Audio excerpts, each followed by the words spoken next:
ನಮಸ್ಕಾರ. ನಾನು ನಿಮ್ಮ ಪ್ರೀತಿಯ ಹನ್ಮೇಶ್ ಕೆ ಯಾವಗಲ್. ನಮ್ಮ ಜೊತೆಗೆ ನ್ಯಾಷನಲ್ ಕೋಆಪರೇಟಿವ್ ಬ್ಯಾಂಕ್ನ ಅಧ್ಯಕ್ಷ ಅಂತ HC ಕೃಷ್ಣ ಅವರಿದ್ದಾರೆ.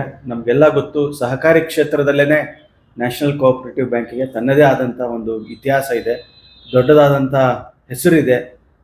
VS ಕೃಷ್ಣಯ್ಯರ್ ಅಂತವರು, T ಶಾಮಣ್ಣ ಅಂತ ಘಟಾನುಘಟಿಗಳು ಇಡೀ ಕರ್ನಾಟಕದ ಸಹಕಾರಿ ಕ್ಷೇತ್ರದಲ್ಲೇ ದೊಡ್ಡ ಹೆಸರು ಮಾಡಿದಂಥ ಮಹನೀಯರು ಸ್ಥಾಪನೆ ಮಾಡಿದಂಥ ನ್ಯಾಷನಲ್ ಕೋಆಪರೇಟಿವ್ ಬ್ಯಾಂಕ್ ಅದರ ಅಧ್ಯಕ್ಷರಾಗಿ ಕೃಷ್ಣ ಅವರು ಒಂದು ದೊಡ್ಡ ಸಾಧನೆಯನ್ನು ಮಾಡಿದ್ದಾರೆ, ಒಂದು ಇತಿಹಾಸವನ್ನು ನಿರ್ಮಾಣ ಮಾಡಿದ್ದಾರೆ ಅಂತಲೇ ಹೇಳಬೇಕು. ಯಾಕಂದರೆ ಅನೇಕ ಸಹಕಾರಿ ಬ್ಯಾಂಕ್ಗಳು ಸಂಕಷ್ಟಕ್ಕೆ ಒಳಗಾದಾಗ, ಅದೇ ರೀತಿ ನ್ಯಾಷನಲ್ ಕೋಆಪರೇಟಿವ್ ಬ್ಯಾಂಕ್ ಕೂಡ ಒಂದು ಸಂಕಷ್ಟಕ್ಕೆ ಎದುರಾದಾಗ ಎಲ್ಲೂ ಕೂಡ ಧೃತಿಗೆಡದೇನೆ ಅದನ್ನು ಒಂದು ಸವಾಲಂತ ಸ್ವೀಕಾರ ಮಾಡಿ ಈ ಬ್ಯಾಂಕಿನ ಘನತೆ ಗೌರವವನ್ನು ಹೆಚ್ಚಿದ್ದಾರೆ. ಅದ್ರ ಜೊತೆಗೆ ಸಾವಿರಾರು ಕೋಟಿ ಹಣವನ್ನು ಯಾರು ಠೇವಣಿದಾರ ಇಟ್ಟಿದ್ರು ಅದಕ್ಕೆ ಎಲ್ಲೂ ಕೂಡ ಅಪಾಯ ಆಗದಂಗೆ, ಸಂಚಕಾರ ಆಗದಂಗೆ ಅದನ್ನು ಉಳಿಸಿಕೊಟ್ಟಿದ್ದಾರೆ. ಇಂಥ ಒಂದು ಸಹಕಾರಿ ಕ್ಷೇತ್ರದ ಒಂದು ದೊಡ್ಡ ಕ್ರಾಂತಿಯನ್ನು ಮಾಡಿದಂಥವ್ರು HC ಕೃಷ್ಣ ಅವರು. ಈ ಒಟ್ಟಾರೆ ಒಂದು 16-17 ತಿಂಗಳ ಈ ಪ್ರೊಸೆಸ್ ಏನಿದೆ, ಒಂದು ಕ್ರೈಸಿಸ್ಸಿಂದ ಹಿಡಿದು ಇವತ್ತು ಆ ಕ್ರೈಸಿಸ್ ಮ್ಯಾನೇಜ್ಮೆಂಟನ್ನು ಸಮರ್ಪಕವಾಗಿ ಮಾಡಿ, ಅವ್ರು ಯಾವಾಗಲೂ ಕ್ರೈಸಿಸ್ ಆರಂಭ ಆದಾಗಿಂದ ಇಲ್ಲಿವರೆಗೂ ಒಂದು ಮಾತನ್ನು ಹೇಳ್ತಾ ಇದ್ರು, ವೇದಿಕೆಯಲ್ಲಿರ್ಬೋದು, ಮಾಧ್ಯಮಗಳಲ್ಲಿ, ನಾನು ಒಂದು ದಡ ಸೇರಿಸ್ತೀನಿ ಅನ್ನುವಂಥ ಮಾತನ್ನು, ಠೇವಣಿದಾರ ಇರ್ಬೋದು, ಈ ಬ್ಯಾಂಕನ್ನು ದಡ ಸೇರಿಸ್ತೀನಿ ಅನ್ನೋ ಮಾತನ್ನು ಪದೇ ಪದೇ ಹೇಳ್ತಾ ಇದ್ರು. ಇವತ್ತು ಆ ದಡವನ್ನು ಸುರಕ್ಷಿತವಾಗಿ ಸೇರಿಸಿದರೆ. ಇಂಥ ಒಂದು ಸುಸಂದರ್ಭದಲ್ಲಿ ಅವ್ರ ಜೊತೆಗೆ ನಾವು ಇವತ್ತು ಸಂದರ್ಶನವನ್ನು ಮಾಡ್ತಾ ಇದ್ದೀವಿ. ಕೃಷ್ಣ ಅವರಿಗೆ ಸ್ವಾಗತ. ನಮಸ್ತೆ ಸರ್, ನೀವು ಯಾವಾಗಲೂ ಹೇಳ್ತಾ ಇದ್ರಿ ಬ್ಯಾಂಕಿನ ಠೇವಣಿದಾರರು ಮತ್ತು ಈ ಬ್ಯಾಂಕಿನ ಘನತೆ ಗೌರವವನ್ನು ನಾನು ಎತ್ತಿ ಹಿಡಿತೀನಿ ಅನ್ನುವಂಥ ಮಾತನ್ನು ನೀವು ಅಂಥ ಸಂದರ್ಭದಲ್ಲಿ ಕೂಡ, ಭಾಳ ತೊಂದರೆ ಆದಂಥ ಸಂದರ್ಭದಲ್ಲಿ, ಜನ ಆತಂಕಕ್ಕೆ ಒಳಗಾದಂಥ ಸಂದರ್ಭದಲ್ಲಿ ಕೂಡ ಬಹಳ ಭರವಸೆಯಿಂದ ಹೇಳ್ತಾ ಇದ್ರಿ. ಇವತ್ತು ಅದು ನಿಜ ಆಗಿದೆ. ಇದು ಹೇಗೆ ಸಾಧ್ಯ ಆಯಿತು ಅಂತ? ಯಾವಾಗ ನಾವು ನಮ್ಮ ನೆರೆಹೊರೆ ಬ್ಯಾಂಕಿನ ಠೇವಣಿದಾರರ ಮನಸ್ಥಿತಿಗಳು, ಠೇವಣಿದಾರಗಳ ಮನೋಭಾವನೆಗಳು, ಅಸ್ತವ್ಯಸ್ತ ಆಗಿರುವಂಥ ಠೇವಣಿದಾರರನ್ನೆಲ್ಲ ನೋಡಿದಾಗ ನಮಗೆ ಒಂದು ಸ್ವಲ್ಪ ಮೊದಲನೇದಾಗಿ ನಾವು ಬಂದಿದ್ದು ಕಣ್ಮುಂದೆ ಬೇರೆ ಬೇರೆ ಬ್ಯಾಂಕ್ಗಳಲ್ಲಿ ಆಗಿರುವಂಥ ಇದನ್ನು ಸನ್ನಿವೇಶಗಳು ಕಣ್ಮುಂದೆ ಬಂತು. ಆವಾಗ ನಾವುಗಳೆಲ್ಲ ನಮ್ಮ ಆಡಳಿತ ಮಂಡಳಿ ಒಂದು ದೃಢ ನಿರ್ಧಾರಕ್ಕೆ ಬಂದ್ವಿ. ನಮ್ಮ ವೈಯಕ್ತಿಕ ಆಡಳಿತ ಮಂಡಳಿನೇ ಇರಬೇಕು ಅನ್ನೋ ಒಂದು ಮನೋಭಾವನೆ ತಗೊಂಡಾಗ ಬ್ಯಾಂಕ್ ಅಸ್ತವ್ಯಸ್ತ ಆಗುತ್ತೆ ಅಂತ ಅನ್ನೋದು ನಮ್ಮ ಮನವರಿಕೆ ಆಯಿತು. ಯಾವಾಗ RBIನವ್ರು 35A ಇಂಪ್ಲಿಮೆಂಟ್ ಮಾಡಿದ್ರು, ನೆಕ್ಸ್ಟ್ ಡೇ ನಮ್ಮ ಬ್ಯಾಂಕಿನ ಮುಂದೆ ಸಾವಿರಾರು ಜನಗಳು ಎಲ್ಲ ಬ್ರಾಂಚ್ಗಳ ಮುಂದೆನೂ ಮುಗಿಬೀಳುವಂಥ ಸಂದರ್ಭ ಆಯಿತು. ನಾವು ಯಾವುದೇ ಕಾರಣಕ್ಕೂ ಧೃತಿಗೆಡದಲೆ, ಯಾಕೆ ಅಂತಂದರೆ ಒಂದು ಅಪಘಾತ ಆಗ್ತದೆ, ಅಪಘಾತದನ್ನು ನಾವು ಸರಿಯಾಗಿ ನಿರ್ವಹಣೆ ಮಾಡಿದಾಗ ಅಷ್ಟೇ ಜೀವ ಉಳಿಸ್ಕೊಳ್ಳೋದಕ್ಕಾಗುತ್ತೆ. ಆ ಒಂದು ನಿಟ್ಟಿನಲ್ಲಿ ನನ್ನ ನೇತೃತ್ವದಲ್ಲಿ ನಮ್ಮ ನೇತೃತ್ವದಲ್ಲಿ ನಾವುಗಳೆಲ್ಲ ಒಂದು ದೃಢ ಸಂಕಲ್ಪ ಮಾಡಿದ್ವಿ. ಅವತ್ತಿನ ದಿವಸ ನಾವೇನು ಮುಂದಿನ ಆಗುಹೋಗುಗಳನ್ನೆಲ್ಲ ಚರ್ಚೆ ಮಾಡಿ, ಪ್ರತಿನಿತ್ಯ ಚರ್ಚೆಗಳು ಮಾಡ್ತಾಯಿದ್ವಿ. ಪ್ರಪ್ರಥಮವಾಗಿ ನಮ್ಮ ಆಡಳಿತ ಮಂಡಳಿ ನಮ್ಮ ಸಭೆಯಲ್ಲಿ ಮರ್ಜ್ ಮಾಡೋದಕ್ಕೆ ಅವಿರೋಧವಾಗಿ ಎಲ್ಲರೂ, ವಿರೋಧನೆ ಅಂತಲೇ ಎಲ್ಲರೂ ಒಪ್ಕೊಂಡು, ನಾವು RBIನವ್ರಿಗೂ ಹೋಗಿ 2 ದಿವಸದ ತದನಂತರದ RBIಗೂ ಹೋಗಿ, RBIನವರೇ ಆಶ್ಚರ್ಯ ಆಗೋದು, ಏನ್ರಿ 2 ದಿವಸದಲ್ಲಿ ಈ ಥರ ಡಿಸಿಷನ್ಗೆ ಬಂದಿರೋ, ಯಾರೂ ತಗೊಳ್ಳೋದಿಲ್ಲ ಈ ಥರ ಡಿಸಿಷನ್. ಹೌದು, ನಮಗೆ ಈ ಅಂಗೈ ಹುಣ್ಣಿಗೆ ಕನ್ನಡಿ ಬೇಕಾಗಿಲ್ಲ, ಮುಂದೆ ಆಗುವಂಥ ಪರಿಣಾಮಗಳು ಏನೇನು ಥರದ್ರದ್ದನ್ನು ಗ್ರಾಹಕರು ಇರ್ಬೋದು, ಠೇವಣಿದಾರರು ಇರ್ಬೋದು, ಅಥವಾ ಬೇರೆ ಬೇರೆ ಸದಸ್ಯರು ಇರ್ಬೋದು, ಯಾವ ಥರ ಅನುಭವಿಸ್ತಾರೆ ಅನ್ನೋದನ್ನು ನಮ್ಮ ಮನವರಿಕೆ ಆಯಿತು. ಆ ಮನವರಿಕೆಯನ್ನು ನಾನು ನಮ್ಮ ಆಡಳಿತ ಮಂಡಳಿಗೆ ಮನದಟ್ಟು ಮಾಡಿಕೊಟ್ಟೆ. ಅವಾಗ ಎಲ್ಲ ನಿರ್ದೇಶಕರುಗಳು ನನ್ನ ಜೊತೆಗೆ ಸಹಕಾರವಾಗಿ ನಿಂತ್ಕೊಂಡು ಅವತ್ತಿಂದ ಇವತ್ತವರೆಗೂ ನಮ್ಮ ಮಾಬ್ನ ಯಾವ ಥರದಲ್ಲಿ ನಾವು ಅಟೆಂಡ್ ಮಾಡಿದ್ವಿ ಇದ್ದರೆ, ಒಂದು ದಿವಸನೂ ಅವ್ರಿಗೆ ಬೆನ್ನು ತೋರಿಸಿಲ್ಲ. ಅವ್ರ ಜೊತೆಗೆ ನಿರಂತರವಾಗಿ ಸಂಪರ್ಕದಲ್ಲಿದ್ದು ಠೇವಣಿದಾರರ ಸಭೆಗಳನ್ನ ನಿರಂತರವಾಗಿ ಮಾಡಿಕೊಂಡು ಬಂದು ಅವ್ರಿಗೆ ಮನೋಧೈರ್ಯ ಹೇಳ್ತೀವಿ. ನೀವೇನು ಹೇಳ್ತಿದ್ದೀರಿ, ನಾನು ಇದೊಂದನ್ನು ದಡ ಸೇರಿಸುವವರೆಗೂ ನಾನು ಯಾವುದೇ ಥರದ ಕಾರ್ಯಕ್ರಮಕ್ಕೂ ಭಾಗಿಯಾಗಿಲ್ಲ. ನನ್ನ ಮನೆ ಕಾರ್ಯಕ್ರಮಗಳಿದ್ದರೂ ನಾನು ಸ್ವಲ್ಪ ಅವಾಯ್ಡ್ ಮಾಡ್ತಾಯಿದ್ದೆ. ಯಾಕೆಂದರೆ ಅಲ್ಲಿ ಇಲ್ಲಿ ಸಿಕ್ಕಿದಾಗ ಎಲ್ಲ ಕಡೆಯೂ ಇದ್ರದ್ದೇ ಚರ್ಚೆ ಆಗಿತ್ತು. ಅದ್ರ ಬದಲು ನನ್ನ ಠೇವಣಿದಾರರ ಮಧ್ಯದಲ್ಲಿ ಇದ್ದುಕೊಂಡು, ನಿರಂತರವಾಗಿ ಸಂಪರ್ಕದಲ್ಲಿ ಇದ್ದುಕೊಂಡು ಅವ್ರಿಗೆ ಮನೋಧೈರ್ಯ ಹೇಳ್ಕೊಂಡು, ಫೋನ್ ಬಂದಾಗ ಫೋನ್ಗಳನ್ನ ಎತ್ಕೊಂಡು, ಆರೋಗ್ಯ ಸರಿ ಇಲ್ಲದವರು ನಾನು ಫೋನ್ ಎತ್ತಲಿಲ್ಲ ಅಂದರೆ ಕೆಲವರು ಠೇವಣಿದಾರರಿಗೆ ಒಂದು ಸ್ವಲ್ಪ ಮಾನಸಿಕ ಇದೇನೋ ಫೋನೇ ಎತ್ತುತ್ತಾ ಇಲ್ಲ ಅಂತ ಅನುಮಾನಗಳು ಸೃಷ್ಟಿ ಆಗ್ತದೆ. ಆ ಅನುಮಾನ ಬರಬಾರ್ದು ಅಂತ ಡೇ ಒನ್ನಿಂದಲೂ ಫೋನ್ ಮಾಡಿದವ್ರಿಗೆ ಉತ್ತರನೂ ಕೊಡ್ತಿದ್ದೀನಿ. ಫೋನ್ ಎತ್ತಿದ್ರೆ ವಾಪಸ್ಸು ಫೋನ್ ಮಾಡಿಕೊಂಡು ಎಲ್ಲರಿಗೂ ಮನೋಧೈರ್ಯವಾಗಿ ನಿಂತ್ಕೊಂಡು ಅವ್ರದ್ದು ಅದೇ ರೀತಿ ಸಹಕಾರ ನಮಗೆ ಇದ್ದಿದ್ದರಿಂದ ನಾನು ಒಂದು ದಡ ಸೇರಿಸ್ಕೊಳ್ಳೋಕ್ಕೆ ನಮ್ಮ ಆಡಳಿತ ಮಂಡಳಿ ಮುಖಾಂತರ ಸಾಧ್ಯ ಆಯಿತು. ಇದಕ್ಕೆ ಪ್ರತ್ಯಕ್ಷವಾಗಿ ಪರೋಕ್ಷವಾಗಿ ಸುಮಾರು ಜನ ನನ್ನ ಜೊತೆ, ನನ್ನ ಸ್ನೇಹಿತರುಗಳು ನಿರಂತರವಾಗಿದ್ದರು. ನನ್ನ ಸ್ನೇಹಿತರುಗಳಿರ್ಬೋದು, ನಮ್ಮ ನಾಯಕರುಗಳಿರ್ಬೋದು, ಪಕ್ಷಾತೀತವಾಗಿ ನಮ್ಮ ಜೊತೆ ನಿಂತರು. ಸರ್, ಈ ಕ್ರೈಸಿಸ್ ಅಂತ ಶುರುವಾದಾಗ ಸಾಕಷ್ಟು ಜನರಿಗೆ ಆತಂಕ ಇತ್ತು. ಯಾಕಂದ್ರೆ ಇದೇ ರೀತಿ ಇದೇ ಭಾಗದ ಒಂದೆರಡು ಬ್ಯಾಂಕ್ಗಳಲ್ಲಿ ಇದೇ ಪರಿಸ್ಥಿತಿ ಆಯಿತು. ತುಂಬಾ ಜನರು ದುಡ್ಡು ಕಳ್ಕೊಂಡ್ರು, ಕೋಟ್ಯಾಂತರ ರೂಪಾಯಿ ದುಡ್ಡು ಕಳ್ಕೊಳ್ಳೋಂಥ ಪರಿಸ್ಥಿತಿ ಬಂತು. ಅದೇ ಸಾಲಿಗೆ ಈ ಮೂರನೇ ಬ್ಯಾಂಕು ಸೇರ್ಪಡೆ ಆಗ್ತಾ ಇದೆ, ತುಂಬಾ ಜನರಿಗೆ ಅನಾನುಕೂಲ ಆಗುತ್ತೆ ಅನ್ನುವಂಥ ದೊಡ್ಡ ಆತಂಕ ಸೃಷ್ಟಿ ಆಯಿತು. ಅಂಥ ಸಂದರ್ಭದಲ್ಲಿ ನಿಮಗೆ ಒಂದು ಮಾನಸಿಕ ಒತ್ತಡ, ಇನ್ನೊಂದು ಕಡೆ ಈ ಪರಿಸ್ಥಿತಿಯನ್ನು ನಿಭಾಯಿಸುವಂಥದ್ದು, ಈ ಎಲ್ಲವೂ ಕೂಡ ಎಟ್ ಎ ಟೈಮ್ ಅಂತೀವಲ್ಲ, ಒಂದೇ ಏಕಕಾಲದಲ್ಲಿ ಈ ಒತ್ತಡಗಳು ಸೃಷ್ಟಿಯಾದಾಗ ಇದನ್ನು ಹೇಗೆ ನಿಭಾಯಿಸಿದ್ರಿ? ಈ ಮಾನಸಿಕ ಒತ್ತಡವನ್ನ, ಅಂದ್ರೆ ಸ್ಟ್ರೆಸ್ ಅಂತ ನಾವೇನು ಹೇಳ್ತೀವಲ್ಲ, ಇದು ನಿಮ್ಮ ವೈಯಕ್ತಿಕ ಜೀವನ ಇರ್ಬೋದು ಅಥವಾ ನಿಮ್ಮ ಈ ಒಂದು ಬ್ಯಾಂಕನ್ನ ನಿರ್ವಹಣೆ ಮಾಡುವಂಥದ್ದು ಇರ್ಬೋದು, ಇದಕ್ಕೆ ಎಷ್ಟು ಅನಾನುಕೂಲ ಆಯಿತು? ಹೇಗೆ ಅದನ್ನು ನೀವು ಸಮರ್ಥವಾಗಿ ನಿಭಾಯಿಸಕ್ಕೆ ಸಾಧ್ಯ ಆಯಿತು? ನಾನು ಮುಂಚೆಯಿಂದಲೂ ಒಂದು ಸ್ವಲ್ಪ ಹೋರಾಟದಲ್ಲಿ ಮುಂಚೂಣಿನಲ್ಲಿ ಇಟ್ಕೊಂಡಿರ್ತೀನಿ. ವಿದ್ಯಾರ್ಥಿ ನಾಯಕನಾಗಿ ಸಹಕಾರಿ ಕ್ಷೇತ್ರದಲ್ಲಿರ್ಬೋದು, ರಾಜಕಾರಣದಲ್ಲಿರ್ಬೋದು ಗುರುತಿಸ್ಕೊಂಡು ನಾನು ಎಲ್ಲ ಹುಡುಗರುಗಳನ್ನು ಸಂಘಟನೆ ಮಾಡಿಕೊಂಡು ಎಲ್ಲ ಥರದ್ರಲ್ಲೂ ಬಂದಿದ್ದು ನನಗೆ ಇಲ್ಲಿ ಅನುಕೂಲ ಆಯಿತು ಅಂತ ಹೇಳೋದಕ್ಕೆ ಇಷ್ಟಪಡ್ತೀನಿ. ಯಾಕೆ ಅಂತಂದರೆ ಎಲ್ಲೇ ಹೋದರೂ ನಾನು ಎಲ್ಲರ ವಿಶ್ವಾಸ ಗಳಿಸ್ಕೊಂಡು ನಾನು ಎಲ್ಲ ಥರದ್ರಲ್ಲೂ ಮುಂದುವರಿತೀನಿ. ಇಲ್ಲೂ ಅದೇ ರೀತಿ ನನ್ನ ಸದಸ್ಯರಿದ್ದಿರ್ಬೋದು, ಠೇವಣಿದಾರರಿದ್ದಿರ್ಬೋದು, ನನ್ನ ಆಡಳಿತ ಮಂಡಳಿಯ ಸದಸ್ಯರಿದ್ದಿರ್ಬೋದು, ಎಲ್ಲರ ವಿಶ್ವಾಸವನ್ನು ತಗೊಂಡು ಯಾರಿಗೂ ಒಂದೇ ಚೂರೇ ಚೂರು ನೋವಾಗ್ದಂಗೆ ಸಿಬ್ಬಂದಿಗಳ ಸಮೇತ ಎಲ್ಲರ ವಿಶ್ವಾಸವನ್ನು ಗಳಿಸ್ಕೊಂಡು ದೃಢ ನಿರ್ಧಾರವನ್ನು ಮಾಡಿಕೊಂಡು ನಮ್ಮ HK ಪಾಟೀಲ್ ಸಾಹೇಬ್ರವರ ಮಾರ್ಗದರ್ಶನದಲ್ಲಿ ಯಾವ ಥರ ಹೋಗಬೇಕು, ಏನು ಕತೆ, ಈ ಥರದ್ದಾದಾಗ ಆತಂಕ ಬೀಳಬಾರ್ದು, ಎಲ್ಲ ಥರದ್ರದ್ದನ್ನು ನಾವು ಅವರಿಂದ ಪಾಠ ಕಲಿತು. ಭಾಳ ದುಡುಕಿನ ಸ್ವಭಾವ ಆಯಿತು. ಇದಾಗಿದ ತಕ್ಷಣ ಆ ದುಡುಕಿನ ಸ್ವಭಾವಕ್ಕೆ ಒಂಥರ ಕಂಟ್ರೋಲ್ ಮಾಡಿಕೊಂಡು ಯಾವುದೇ ಕಾರಣಕ್ಕೂ ಮನಸ್ಸನ್ನು ಚಂಚಲ ಮಾಡ್ಕೊಳ್ಳೋದು. ನನಗೊಂಥರ ದೈವ ಶಕ್ತಿ, ದೈವನ ನಾನು ನಂಬ್ಕೊಂಡು ಓಡಾಡ್ಕೊಂಡಿದ್ದು. ಎಲ್ಲಿಂದ ಎಲ್ಲಿಗೆ ಹೋದ್ರು 100 ಜನ 100 ಹೇಳಿದ್ರು ನಾನು ಮನಸ್ಸಿನಲ್ಲಿ ಹಾಕೊಳ್ತಿಲ್ಲ. ದೇವ್ರನ್ನ, ನನ್ನ ರಾಮದೇವ್ರನ್ನ ನೆನೆಸ್ಕೊಂಡು ನಾನು ಹೋಗೋ ಕಾರ್ಯದಲ್ಲಿ ಯಶಸ್ವಿ ಆಗಲಿ ಅಂತ ಕೇಳಿಕೊಂಡು ಎಲ್ಲರನ್ನೂ ಮನೋಧೈರ್ಯ, ದಯವಿಟ್ಟು ಯಾರಿಗೂ ಕೆಟ್ಟದಾಗೋದು ಬೇಡಪ್ಪ ಅಂತ ಒಂದು ನಿಶ್ಚಲವಾದ ಮನಸ್ಸಿಟ್ಕೊಂಡಿದ್ದರಿಂದ ನನಗೆ ಯಾವುದೇ ಥರದ ಮಾನಸಿಕವಾಗಿ ಆಗಲಿ ದೈಹಿಕವಾಗಿ ಆಗಲಿ ನನಗೆ ಯಾವ ಥರದ ಹಿಂಸೆನೂ ಆಗ್ತದೆ. ಎಲ್ಲ ಥರದ ಹೋರಾಟಕ್ಕೆ ಮನೋಶಕ್ತಿ ಜಾಸ್ತಿ ಇದ್ದಿದ್ದರಿಂದ ಇದರಲ್ಲಿ ಯಶಸ್ವಿ ಆದೆ ಅಂತ ಹೇಳೋದಕ್ಕೆ ಇಷ್ಟ. ಈ ಸಂದರ್ಭದಲ್ಲಿ ನಿಮ್ಮ ಕುಟುಂಬದ ಬೆಂಬಲ ಹೇಗೆ ಸಿಕ್ತು? ನನಗೆ ಕುಟುಂಬದ ಬೆಂಬಲ ನಿರಂತರವಾಗಿದೆ. ನನಗೆ ಒಂದೇ ಒಂದು ಯೋಚನೆ ಇತ್ತು ಅಷ್ಟೇ, ನನ್ನ ಮಗಳ ಮದುವೆ ನನ್ನ ಇದರಿಂದ ತೊಂದರೆ ಆಗ್ತದೇನೋ ಅಂತ. ದೈವ ಬಲದಿಂದ ನನಗೆ ಯಾವ ಥರದ್ದು ಆಗಿಲ್ಲ. ನನಗೆ ಕುಟುಂಬದಲ್ಲಿ 2 ಮಕ್ಕಳಿದ್ದಾರೆ. ನನ್ನ ಮಗ ಸಾರ್ವಜನಿಕ ಜೀವನದಲ್ಲಿದ್ದೀರಿ, ಇದು ಮಾಮೂಲಿ, ತಲೆ ಕೆಡಿಸ್ಕೊಳಕ್ಕೆ ಹೋಗಬೇಡಿ, ಏನಾದರೂ ನಾವು ನಿಮ್ಮ ಜೊತೆಗಿರ್ತೀವಿ ಅಂತೇಳಿ ನನ್ನ ಹೆಂಡತಿ ಸಂಸಾರ ನಡೆಸ್ಕೊಂಡಿದ್ದಳು ಅಂತೇಳು. ಅವಳು ಮನೋಧೈರ್ಯವಾಗಿ ಎಲ್ಲ ಥರದ್ರೂ ಇದ್ರು, ಸೊಸೆ ಇರ್ಬೋದು, ಎಲ್ಲರೂ ನಮ್ಮ ಮನೋಧೈರ್ಯ ಇದರಿಂದ ನಾನು ನೆಮ್ಮದಿಯಾಗಿದ್ದೆ. ಮನೆಗೆ ಹೋದಾಗ ಇದ್ರ ಬಗ್ಗೆ ಯಾರೂ ಯೋಚನೆ ಮಾಡ್ತಿಲ್ಲ. ಅಲ್ಲಿಗೆ ಹೋದಾಗ ಮನೆಯದ್ರದ್ದು ಮಾತಾಡಿಕೊಂಡು ನೆಮ್ಮದಿಯಾಗಿರ್ತಾ ಇದ್ವಿ. ಆದರೆ ಮಾತ್ರ ನನಗೆ ಅಲ್ಲಿ ನೆಮ್ಮದಿಯಾಗಿದ್ದರೂ ನನಗಿದ್ದಿದ್ದು ಒಂದೇ ಉದ್ದೇಶ, ಈ ಡೆಪಾಸಿಟರ್ಸ್ಗಳು, ನೆರೆಹೊರೆ ಬ್ಯಾಂಕಿನ ಡೆಪಾಸಿಟರ್ಸ್ ಅದು ಅನ್ಯಾಯ ಆಗಬಾರ್ದು ಅನ್ನೋದು ಒಂದೇ ಒಂದು ದೃಢ ನಿರ್ಧಾರ. ನಾನು ಯಾವುದೇ ಥರದ ಕಾರ್ಯಕ್ರಮನ ಅಟೆಂಡ್ ಮಾಡ್ತಾ ಇರಲಿಲ್ಲ. ಎಲ್ಲರಿಗೂ ಹೇಳ್ತಿದ್ದೆ, ನಾನೊಂದು ಬ್ಯಾಂಕ್ನ ದಡ ಸೇರಿಸೋವರೆಗೂ ಯಾವ ಕಾರ್ಯಕ್ರಮಗಳಲ್ಲೂ ಭಾಗವಹಿಸೋದಿಲ್ಲಪ್ಪ, ನನಗೆ ಇದೊಂಥರ ಇದ್ರದ್ದು ಪರಿಸ್ಥಿತಿ ಬಂದಿದೆ ಅಂತ ಹೇಳ್ಬಿಟ್ಟು ಯೋಚನೆ ಮಾಡ್ಕೊಳ್ತಾ ಇದ್ದೆ. ಸೊ ಹಾಗಾಗಿ ನನಗೆ ಸರ್, ಈ ಮರ್ಜರ್ ಅಂತ ಬಂದಾಗ, ಅಂದರೆ ನೀವು ಈ ಬ್ಯಾಂಕಲ್ಲಿ, ನ್ಯಾಷನಲ್ ಕೋಆಪರೇಟಿವ್ ಬ್ಯಾಂಕಲ್ಲಿ ಕ್ರೈಸಿಸ್ ಆಗುತ್ತೆ, ನೀವು ಮರ್ಜರ್ ಆಗ್ಬೇಕಂತ ಒಂದು ನಿರ್ಣಯ ತಗೊಳ್ತೀರ. ಕಾಸ್ಮೋಸ್ನ ಯಾಕೆ ಆಯ್ಕೆ ಮಾಡ್ಕೊಂಡ್ರಿ? ಅದು ಹೇಗೆ ನಿಮಗೆ ಅವ್ರಿಗೆ ಸಂಪರ್ಕ ಶುರುವಾಯಿತು? ಕಾಸ್ಮೋಸ್ ಯಾಕೆ ಮಾಡಿದ್ವಿ ಅಂತಂದರೆ, ಅದರಲ್ಲಿ ನಮ್ಮ ಕಾಸ್ಮೋಸ್ ಅಧ್ಯಕ್ಷರು ಮಿಲಿಂದನ್ ಕಾಳೆ ಅಂತ ಹೇಳ್ಬಿಟ್ಟು ಬಹಳ ಫಾಸ್ಟ್ ಆಗಿರುವಂಥ ವ್ಯಕ್ತಿತ್ವ. ಅವರೆಲ್ಲ ಥರದ್ರಲ್ಲೂ ಬ್ಯಾಂಕಿಂಗ್ ಕ್ಷೇತ್ರದಲ್ಲಿ ಭಾಳ 100 ಕಿಲೋಮೀಟ್ರ್ ಅಂದರೆ ಯಾರು 100 ಕಿಲೋಮೀಟ್ರ್ ಇದ್ರೆ ಅವ್ರು 150 ಕಿಲೋಮೀಟ್ರ್ ಫಾಸ್ಟಲ್ಲಿರುವಂಥದ್ದು. ನಾನೇ ಫಾಸ್ಟ್ ಅಂದರೆ ನನಗಿಂತ 10ರಷ್ಟು ಫಾಸ್ಟ್ ಆಗಿದ್ದಂಥವ್ರು.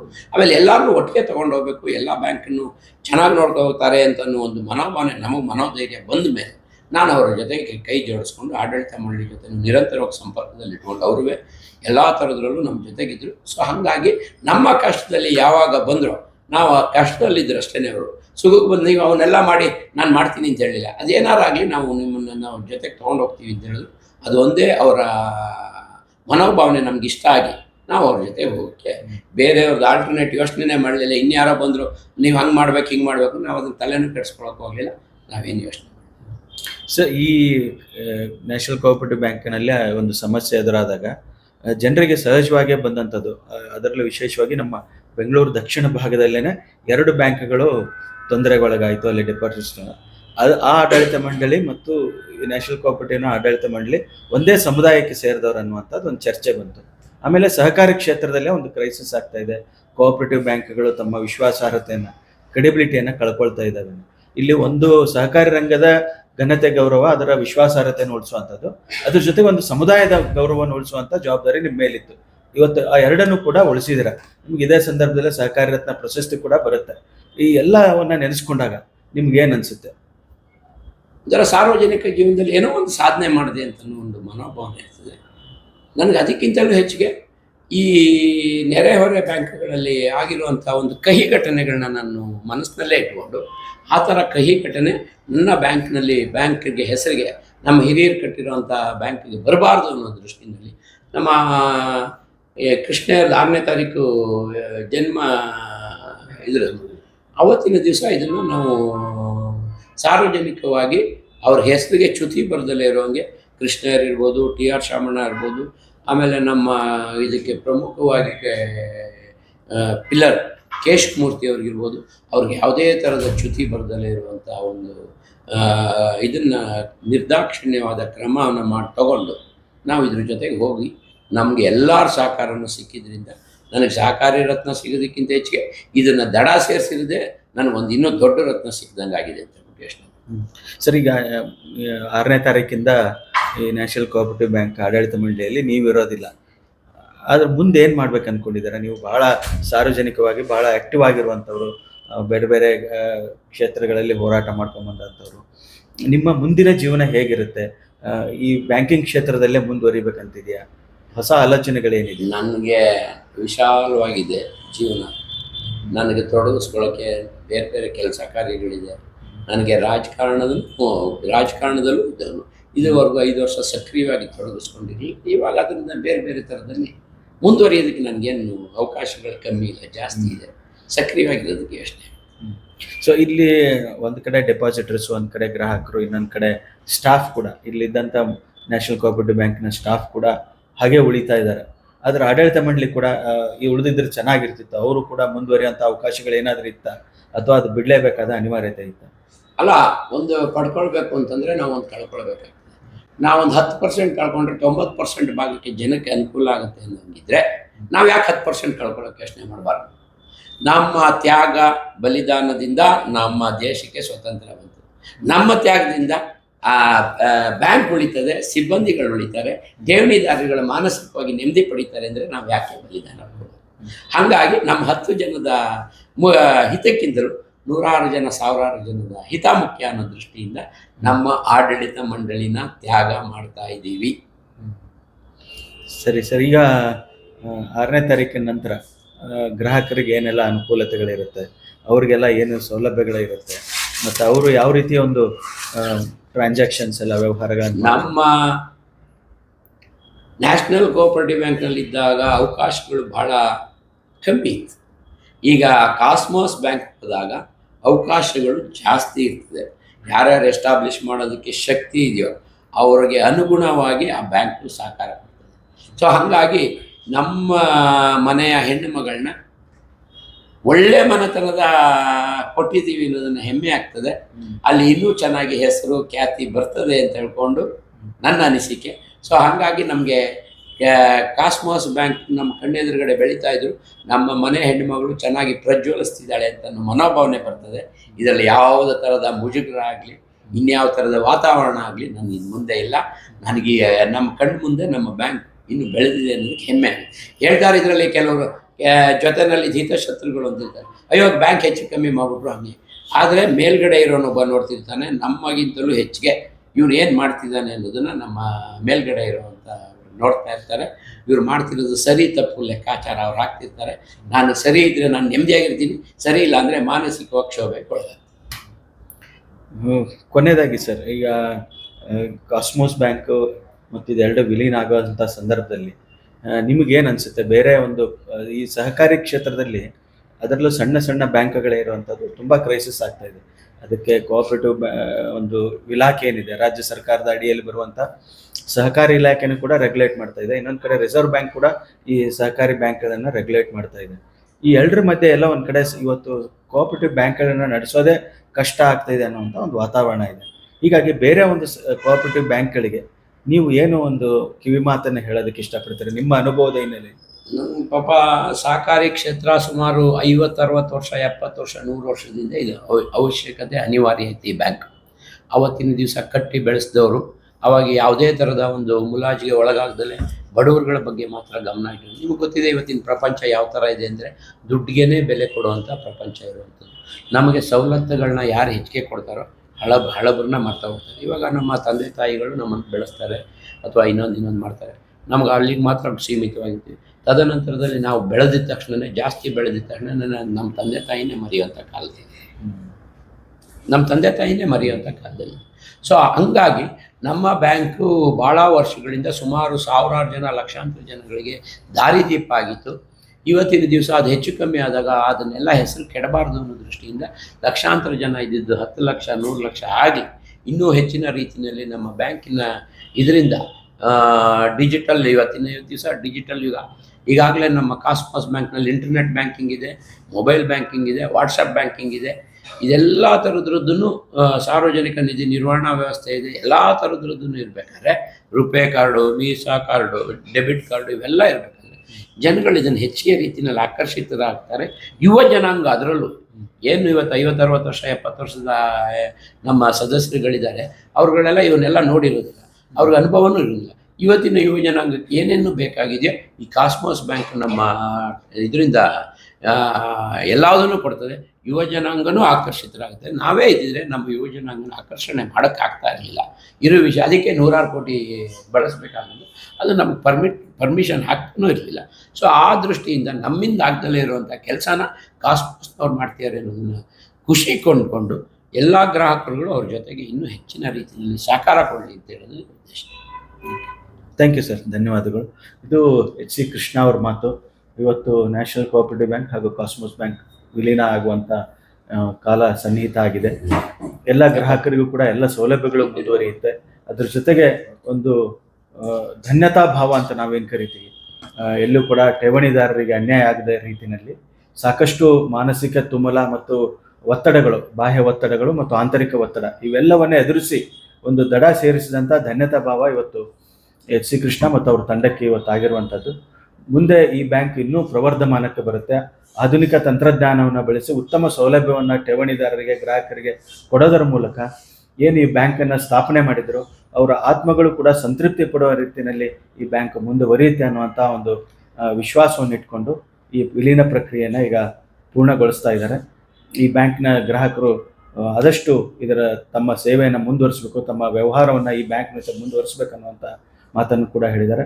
ಎಚ್ ಸಿ ಕೃಷ್ಣ ಅವರಿಗೆ ಧನ್ಯವಾದಗಳನ್ನು ಹೇಳ್ತಾ ಈ ಸಂದರ್ಶನ ಕಾರ್ಯಕ್ರಮವನ್ನು ಮುಗಿಸ್ತಾ ಇದ್ದೀವಿ. ಧನ್ಯವಾದ. Thank you sir.